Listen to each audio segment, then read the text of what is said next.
আমরা ফার্স্টে আলোচনা করব যে ঘূর্ণনের কারণে অভিকর্ষজ ত্বরণের যে পরিবর্তনটা হয়। তো ঘূর্ণনের কারণে অভিকর্ষজ ত্বরণের পরিবর্তন জেনারেলি ধরো এই হচ্ছে পৃথিবী, তো পৃথিবীর ঘূর্ণনের কারণে, এই যে ঘূর্ণনের কারণে ধরে নিলাম পৃথিবী ওমেগা কৌণিক বেগে ঘূর্ণায়মান অবস্থায় আছে, তাইলে এই ঘূর্ণনের কারণে তার বিভিন্ন স্থানে, তো ধরো এই এই অবস্থানটারে আমরা কি বলি, এটা হলো ইকুইটোরিয়াল লাইন বা বিষুবীয় রেখা, এটারে বলি আমরা বিষুবীয় রেখা।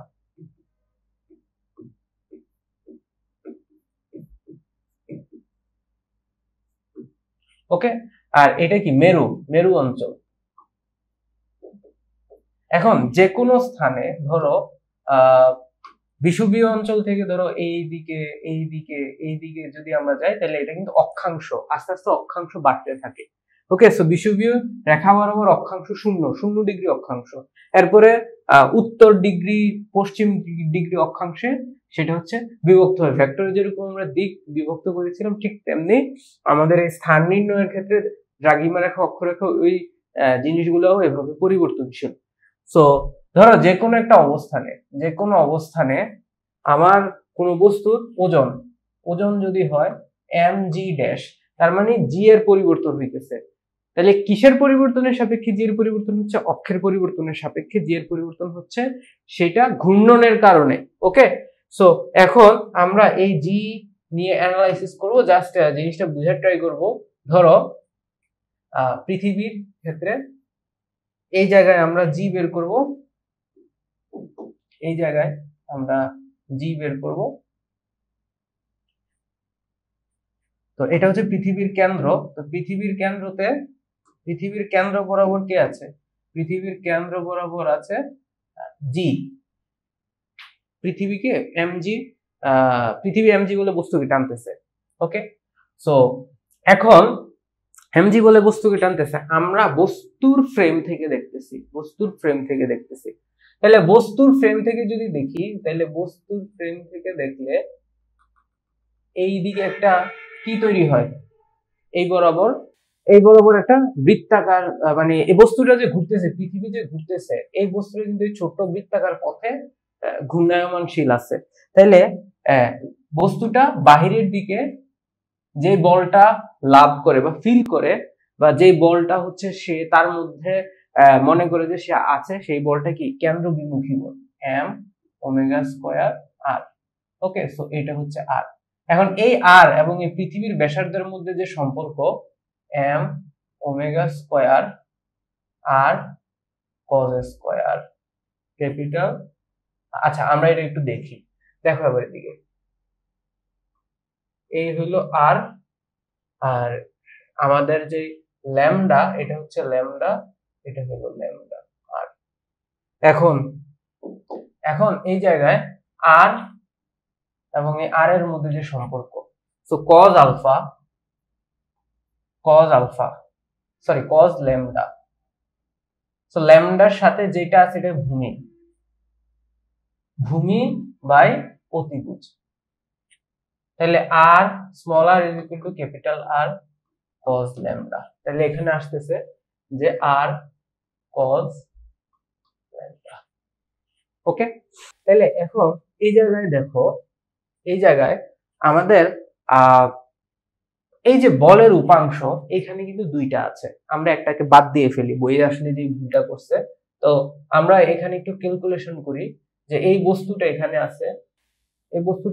আছে, তো এই বরাবর কে কাজ করতেছে? এই বরাবর কাজ করতেছে জি। এমনকি এই কোণটা যদি হয় ল্যামডা, তাহলে এই কোণটা কি ল্যামডা। তাহলে এই বরাবর কে? এই বরাবর হইল এম, মানে mg এখানে, তাহলে এইটাতে m ওমেগা স্কয়ার আছে, তাহলে আমি এটার mg লিখলাম। এই বরাবর হবে কি m omega square r cos lambda. Okay, এবার দেখো এই জিনিসটার দুইটা উপাংশ আছে, এই বরাবর x উপাংশ, এই বরাবর y উপাংশ। আমরা এই বলটাকে কিন্তু এখন লম্ব উপাংশে ভাগ করব, যেটা আসলে বইতে বলা নাই। বা বইতে এটা মিসিং করছে, মানে এই জিনিসটা একদম টোটালি ইগনোর করে গেছে। তাহলে এই বরাবর এই বলের এই বরাবর উপাংশ কি হবে, m omega square r cos alpha, তাহলে এটাও আবার কি cos ল্যামডা। ঠিক তেমনি এই বরাবর উপাংশটা কি, এই বরাবর উপাংশ হলো m omega square r cos alpha into কি আসবে, sin ল্যামডা। ওকে, বুঝতে পারছি? এখন এই দিকে একটা টার্ম, এই দিকে একটা টার্ম, তাহলে এবার দেখো যে ইফেক্টিভ, আমাদের যে ইফেক্টিভ ওজনটা আমরা বের করব, ধরো F ইফেক্টিভ ইকুয়াল টু এটার x উপাংশ i ক্যাপ প্লাস y উপাংশ j ক্যাপ। তাহলে x উপাংশ কি আমাদের এটা না? তাহলে এই জায়গায় দেখো এই যে জিনিসটা cos আলফা sin আলফা, তাহলে উপরে আমি কি দিব, আমরা একটা জিনিস কি জানি যে এটা হবে কি sin 2 থিটা। এখন এই সিনারিওতে উপরে 2 দিয়ে গুণ দিলাম, নিচে 2 দিয়ে ভাগ দিলাম, তাহলে আমি এটার এদিকে লিখি f of x is equal to m omega square r উপরে 2 দিয়ে গুণ দিলাম cos lambda sin lambda divided by 2 আর নিচে হবে কি 2 দ্বারা ভাগ দিলাম m omega square r 2 sin lambda cos lambda, এই জায়গায় হবে কি sin 2 ল্যামডা, তার মানে এদিকে আসবে sin 2 lambda over 2। Okay, so এই ভ্যালুটা আসতেছে, এই জায়গায় আসবে m ওমেগা স্কয়ার আর sin 2 lambda over 2 i cap plus, এরপরে দেখো এখানে এই বরাবর আছে mg, এই বরাবর হলো এই পুরাটা, তাহলে এই জায়গায় আসতেছে m omega square mg minus m omega square r cos square lambda.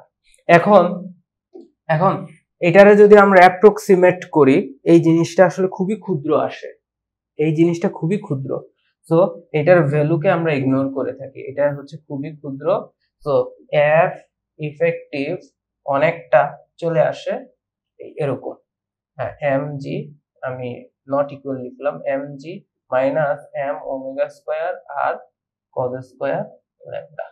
Okay, তো এই জিনিসটা বইয়ে একদমই আলোচনা করে নাই এই জিনিসটার কথা। এখন ওইটার প্রেক্ষিতে আমরা দেখি যে অ্যাকচুয়ালি এই যে দুইটার হিসাব যে আমরা করি, মানে এই বল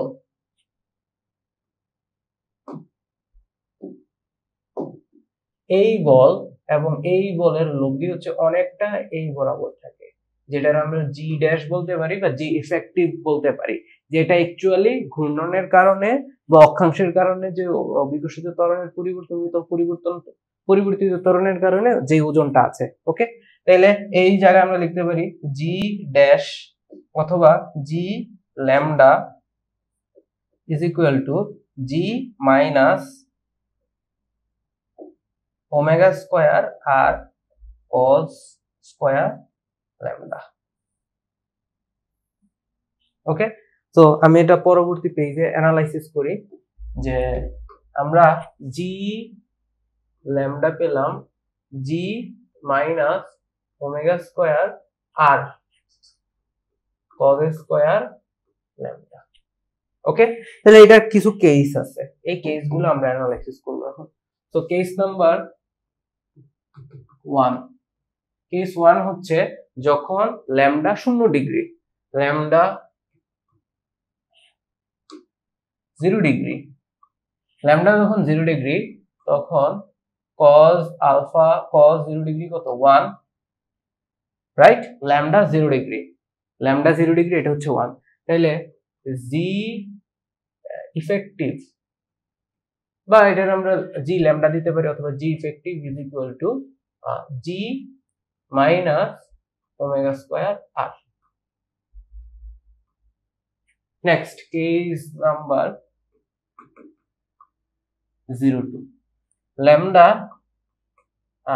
90 ডিগ্রি। তো ল্যামডা 90 ডিগ্রি হলে কি cos 90 degree is equal to 0। তো এই সিনারিওতে জি ইফেক্টিভ আসবে জি মাইনাস 0, তার মানে এই জায়গায় আসতেছে জি। এবার আসো কেস নাম্বার 3, ল্যামডা যদি 45 ডিগ্রি হয় তাহলে cos 45 degree is equal to 1/√2। তখন জি ইফেক্টিভ আসবে g minus omega square r by √2। তো এবার বুঝার ট্রাই করো, ধরো এই হলো পৃথিবী, এই হচ্ছে আমার অভিকর্ষজ ত্বরণ, ধরো এই হইলো আমার কি 0 ডিগ্রি, ল্যামডা 0 ডিগ্রি। তাহলে এই জায়গায় ত্বরণ আসবে কত, এই জায়গায় ত্বরণ হচ্ছে জি মাইনাস ওমেগা স্কয়ার আর, আর এই জায়গায় ত্বরণ জি। ওকে, তার মানে এইখান থেকে যদি তুমি এদিকে যাও, তার মানে আমরা একটা জিনিস লিখি, মেরু থেকে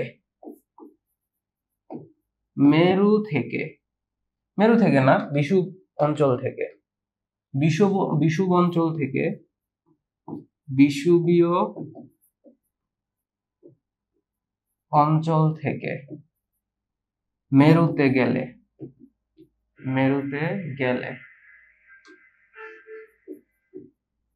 জি বাড়বে নাকি কমবে? এদিকে একটা জিনিস দেখো, এইটা কম সর্বনিম্ন আর এটা হচ্ছে সর্বোচ্চ, এইটা মিনিমাম, এইটা ম্যাক্সিমাম। মাথায় রাখতে হবে এই জিনিসগুলা, মিনিমাম ভ্যালু কত এবং ম্যাক্সিমাম ভ্যালু কত। তাহলে মিনিমাম ভ্যালু জি মাইনাস ওমেগা স্কয়ার আর, আর ম্যাক্সিমাম ভ্যালু জি। ওকে, তাহলে এখন দেখো মানে বিষুবীয় অঞ্চল থেকে কম থেকে বেশির দিকে যাইতেছে, তার মানে জি এর ভ্যালু বাড়তেছে। একইভাবে আমরা যদি মেরু থেকে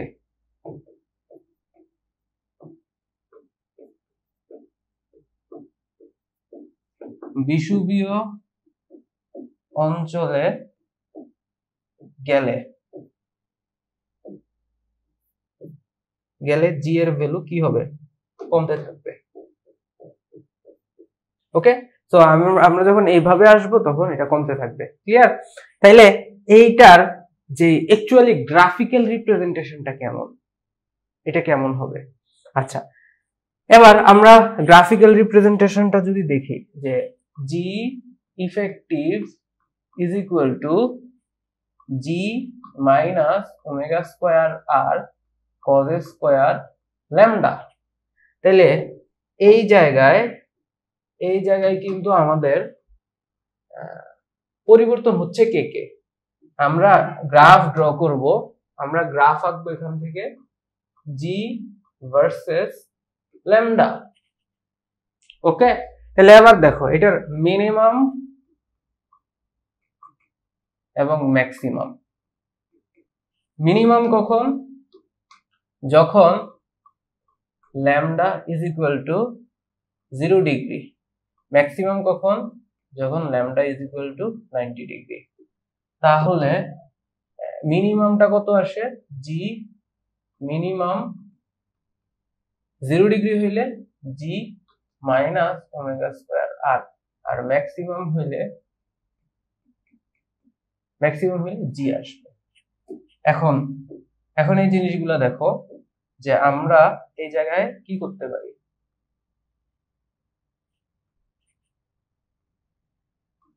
ফার্স্ট অফ অল আমাদের যে গ্রাফ, এটা কিসের গ্রাফ, কজ স্কয়ারের গ্রাফ। সো কজের গ্রাফ এবং কজ স্কয়ারের গ্রাফের মধ্যে একটা বেসিক পার্থক্য আছে, এটা কি আমরা ধরতে পারি? যেমন ধরো এই হইল কজের গ্রাফ, কজ তার মানে +1 থেকে -1 এর মধ্যে সীমাবদ্ধ, এইটা ধরো কস থিটার গ্রাফ। কিন্তু কজ স্কয়ার থিটার গ্রাফ কেমন হবে? কজ স্কয়ার থিটার গ্রাফ হচ্ছে এই যে এরকম।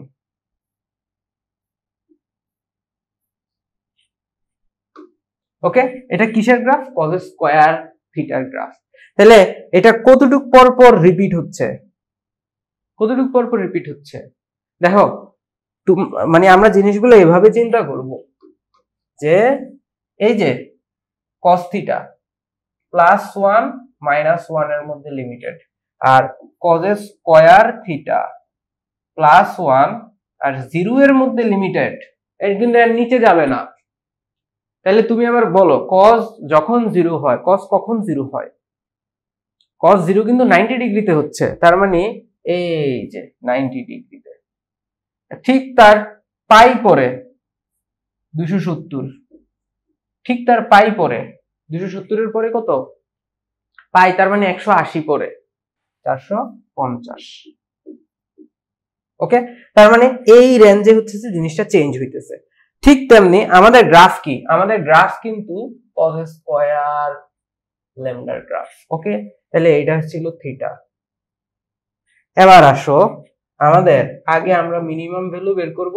মিনিমাম ভ্যালু, মিনিমামটা কত? এই যে এটা, তার মানে এই হলো আমাদের মিনিমাম, মানে জি মাইনাস ওমেগা স্কয়ার আর, আর ম্যাক্সিমাম হলো আমাদের এটা জি। এই দুই লাইনের মধ্যে আমার গ্রাফটা সীমাবদ্ধ থাকবে। এই দুই লাইনের মধ্যে আমরা ডট ডট দিয়ে দিচ্ছি, আমাদের গ্রাফটা সীমাবদ্ধ থাকবে। এমনকি এইটা আমাদের ল্যামডা, তাহলে এই জায়গাটা কি? ল্যামডা 0। ওকে, ল্যামডা 0 আমরা এদিকে দেই, এটা হচ্ছে 90 ডিগ্রি।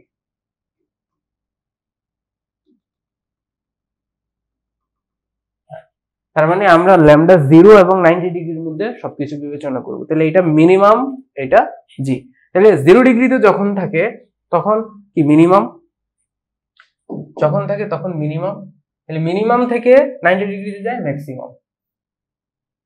ওকে, মিনিমাম থেকে 90 ডিগ্রিতে যাচ্ছে ম্যাক্সিমাম। তাহলে আমরা একটা পৃথিবী কনসিডার করি। ধরো এখান থেকে এ থেকে বি তে গেল, মিনিমাম থেকে 0 ডিগ্রি থেকে কোথায় গেল? 90 ডিগ্রিতে গেল, এই গেল এখানে। তাহলে এরপরে এরপরে কি হবে? এবার যদি এখান থেকে এদিকে আসে, বি থেকে যদি সি তে আসে, কি 180 ডিগ্রি হয়ে গেল না? এখান থেকে যদি এদিকে আসে 270 ডিগ্রি, এখান থেকে যদি এখানে আসে, তাহলে এটা কি হইলো? B C D. এবার দেখো এখানে আমরা কি, যে এ থেকে বি তে গেল, এটা এ দিলাম, এটা বি আছে, এটা পরে নাম দেওয়া যাবে। এরপরে বি থেকে সি তে আসলে আবার কি 0 ডিগ্রি 0 ডিগ্রি এটা রিপিট করবে, তাহলে এইটা আবার এখানে আসবে। ওকে, এরপরে আবার চেঞ্জ হবে, আবার চেঞ্জ হবে, এইভাবে চেঞ্জ হতেছে, এভাবে আসবে। তাহলে এইখানের যে অ্যাঙ্গেলটা, এটা কত আসবে? এটা কত আসবে? এটা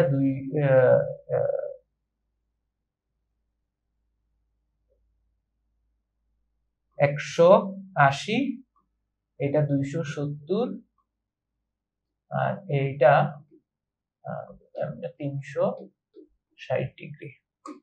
ওকে, সো এখন আমরা এবার নাম দিতে পারি, এটা এ বি সি ডি আবার এ।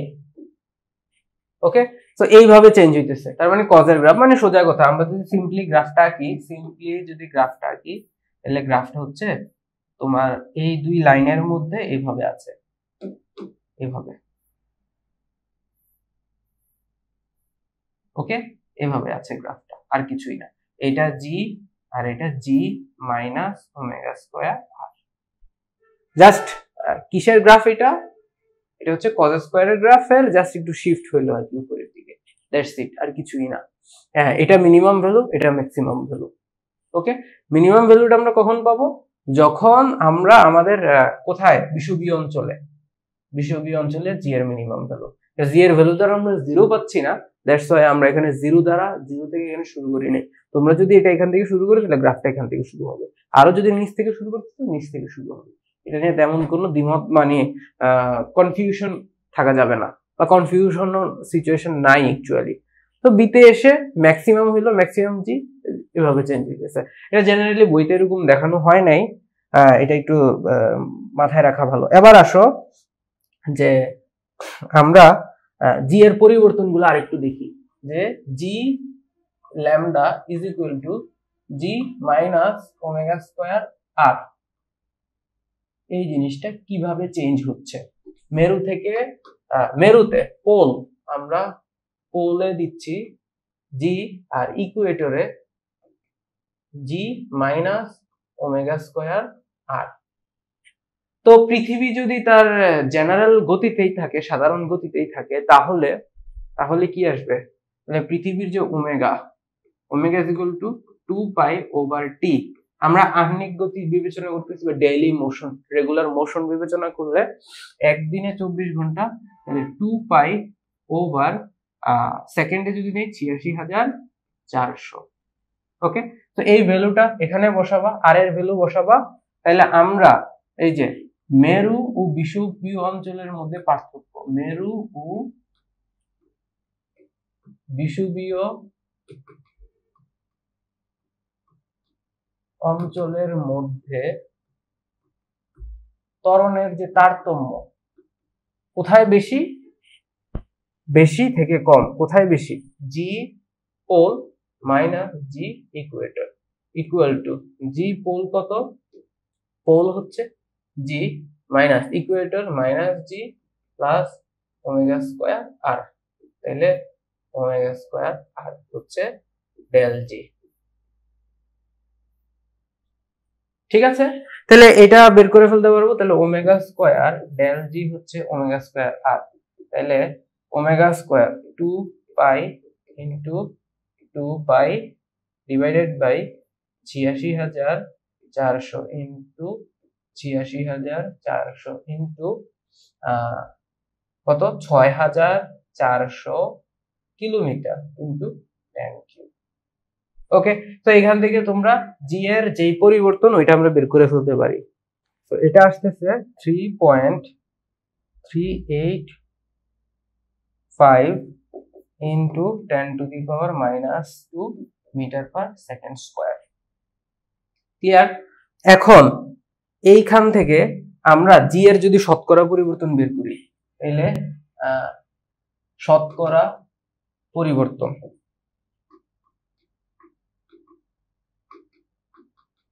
তাহলে ডেল জি ডিভাইডেড বাই জি এর শতকরা পরিবর্তন কিভাবে বের করবো আমরা, কোত্থেকে কোথায় গেছি, আদিটা থেকে আমাকে বাদ দিতে হবে, আদিটা থেকে মানে কতটুকু বৃদ্ধি পাইছে বা কতটুকু হ্রাস পাইছে। তাহলে আমরা এখানে কি লিখতে পারি, জি মেরু, জি মেরুর সাপেক্ষে বের করতেছি আমরা। ওকে, তাইলে এটা আসবে কি ওমেগা স্কয়ার আর ওভার জি। তো এটারে আমরা 9.8 দ্বারা ভাগ দেই ইন্টু 100%, তো এখান থেকে আমরা পাচ্ছি 3.52 ইন্টু 10⁻²%।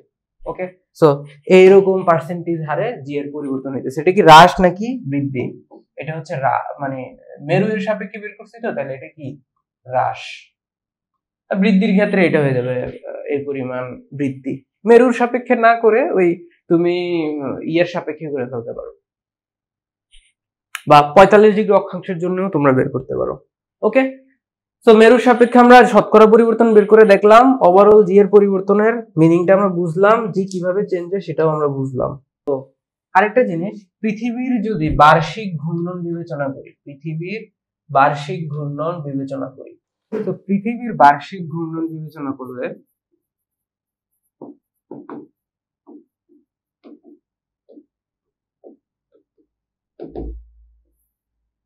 তাহলে তখন ওমেগা আসবে, omega is equal two 2π/t, তাহলে 2π/365 ইন্টু 86,400 রেডিয়ান পার সেকেন্ড। ওকে, সো পৃথিবীর বার্ষিক গতি বিবেচনা করলে এটা হবে ওমেগা। ওকে, সো আপাতত আমরা মেইন আলোচনা করে ফেলছি, এখন আমরা দেখব যে কিছু কোয়েশ্চেন সলভ করব। তো দেখো কোন স্থানে 30 ডিগ্রি অক্ষাংশে, আমরা 30 ডিগ্রি অক্ষাংশে আগে বের করি। তাহলে জি মাইনাস ওমেগা স্কোয়ার আর কজ স্কোয়ার 30, তাহলে জি মাইনাস ওমেগা স্কোয়ার আর cos 30 এর ভ্যালু কত, 1/2 √3/2, তাহলে √3/2 হোল স্কোয়ার। সো জি মাইনাস ওমেগা স্কোয়ার আর কি আসবে এখানে 3/4 omega square R.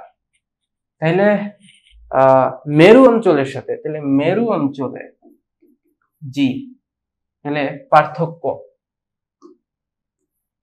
Del G is equal two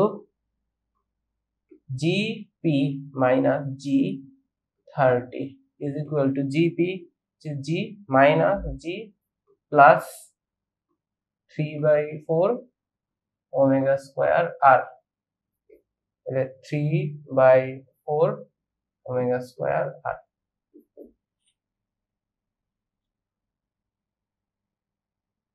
তো এটা করে ফেলবা, এরপর অ্যান্সার পেয়ে যাবে।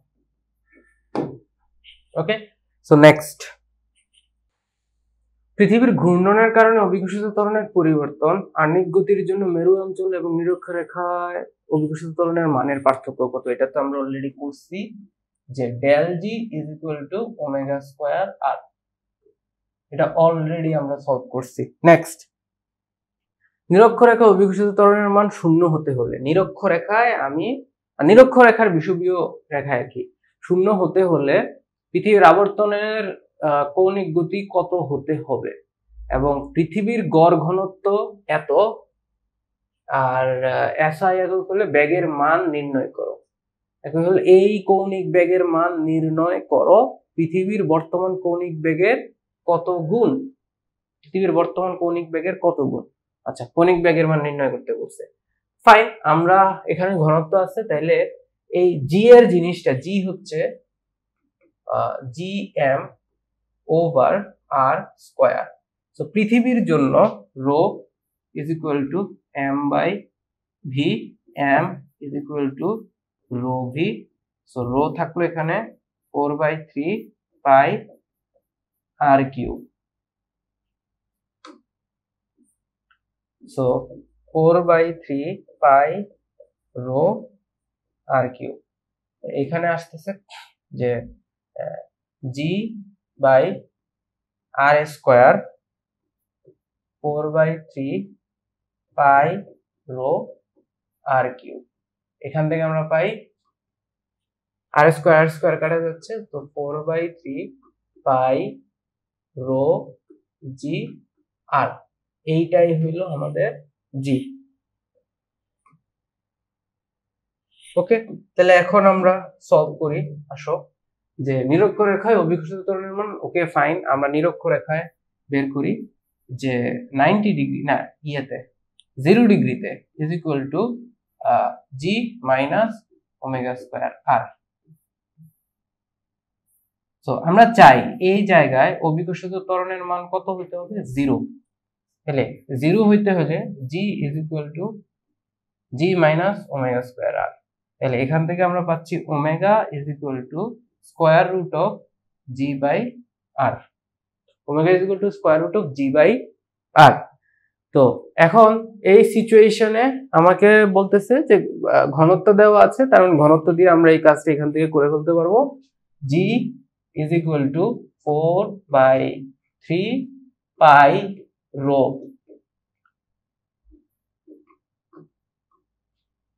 $5,500। ও আসছে নাকি কেউ?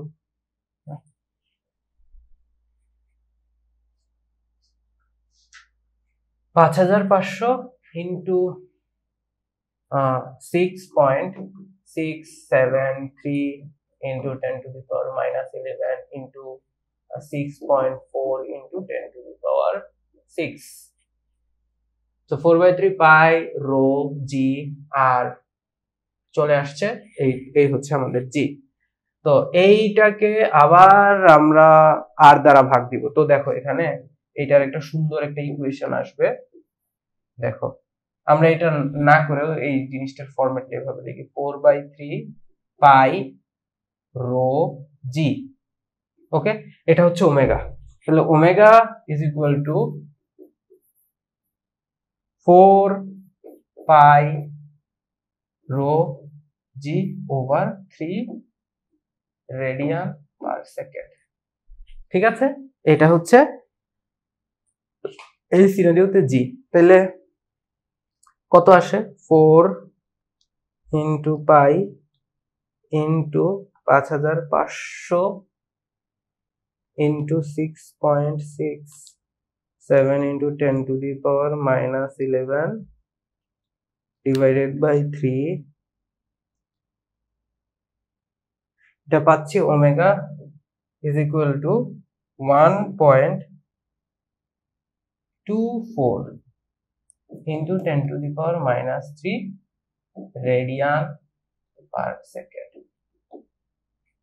আচ্ছা, আমাদেরকে বলছে এটা হচ্ছে নিউ কৌণিক বেগের মান নির্ণয় করো। কৌণিক বেগের মান নির্ণয় করলাম আমরা। আমাদেরকে পৃথিবীর বর্তমান কৌণিক বেগের কত গুণ সেটা বের করতে বলছে। তো এবার আসো আমরা বর্তমান কৌণিক বেগ বের করি। তো বর্তমান কৌণিক বেগ তার মানে normal omega 1 is equal two 2 pi over T, right? So 2 pi over টি।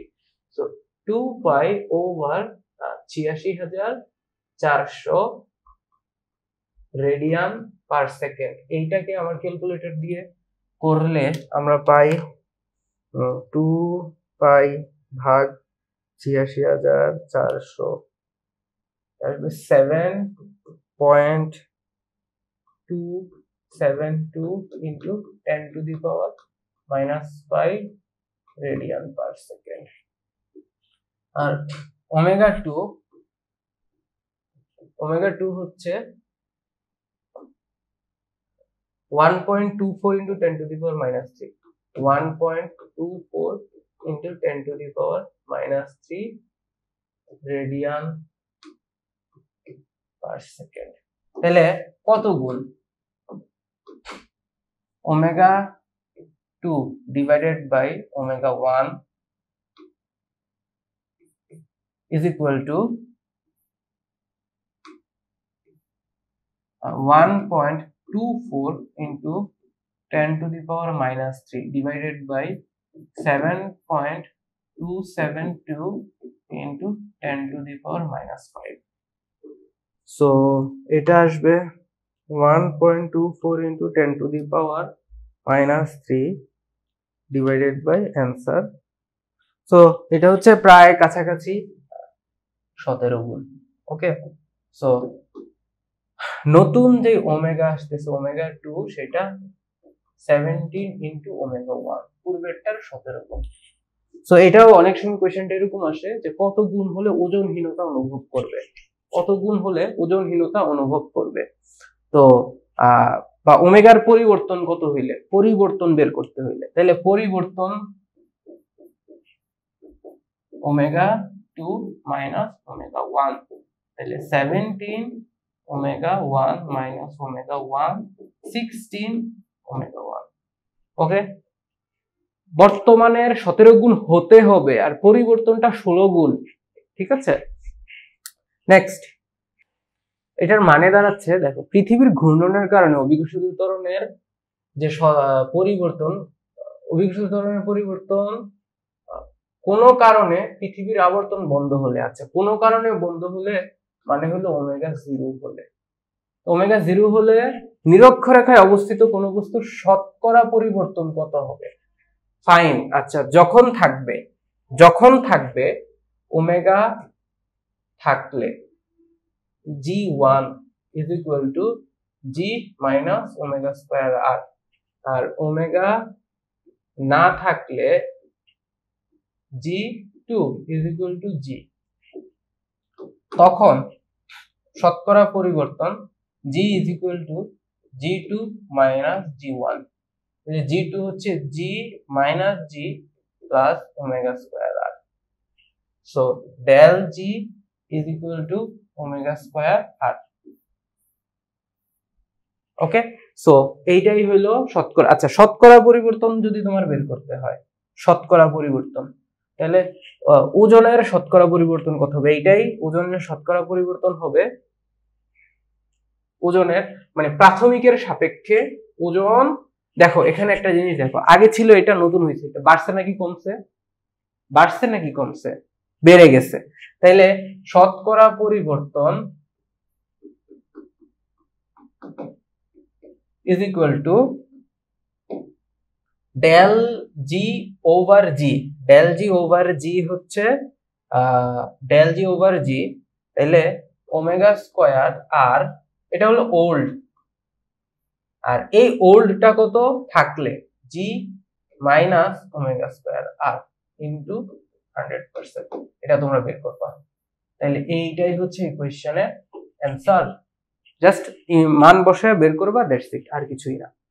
ওজনের শতকরা পরিবর্তন বের হয়ে যাবে।